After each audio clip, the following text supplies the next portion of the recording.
എല്ലാവർക്കും MG മീഡിയയിലേക്ക് സ്വാഗതം.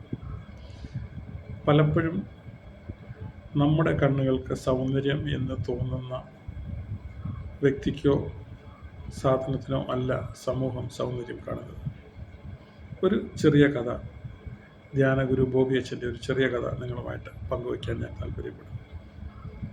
ഒരു കൊച്ചു പയ്യൻ ഒരു പാടവരമ്പത്ത് കിടന്ന് ഉറങ്ങുകയാണ്.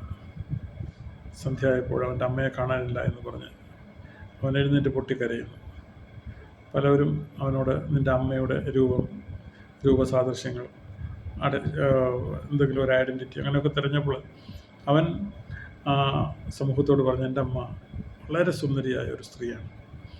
ഒത്തിരി പേരെ അങ്ങനെ തിരഞ്ഞിട്ട് ആരെയും കണ്ടില്ല. എന്നാൽ വെളുപ്പിന് ഒരു സ്ത്രീ സൂര്യപ്രകാശം വരുന്നതിന് മുമ്പ് തന്നെ ഓടി പാടവരമ്പത്തൂടെ വന്ന് ആ കൊച്ചു പയ്യനെ മാറോട് ചേർത്ത് കെട്ടിപ്പിടിച്ചപ്പോൾ അവൻ ഉച്ചത്തിൽ പറഞ്ഞ്, എൻ്റെ അമ്മ വന്നു, എൻ്റെ അമ്മ വന്നു. അപ്പോൾ അടുത്തുണ്ടായിരുന്നവരൊക്കെ ഓടി വന്നപ്പോൾ വളരെ വിരൂപമായ ഒരു സ്ത്രീയാണ്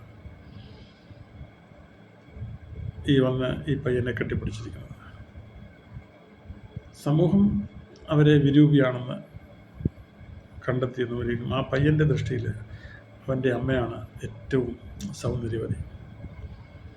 അതിൻ്റെ അടിക്കുറിപ്പ് ബോബി അച്ഛൻ ഇപ്രകാരം എഴുതിയിട്ടുണ്ട്: ഒരാളുടെ സൗന്ദര്യം എന്ന് പറയുന്നത് ആ ആളിൽ അവശേഷിക്കുന്ന ഗുണഗണങ്ങളും അതോടൊപ്പം തന്നെ ആ ആളുടെ പെരുമാറ്റ രീതിയുമാണ്. അങ്ങനെ സൗന്ദര്യമുള്ളവരെ കണ്ടെത്താൻ പുതുവർഷത്തിൽ നമുക്ക് ഒന്നിച്ച് പ്രയത്നിക്കാം. Have a good day. Thank U.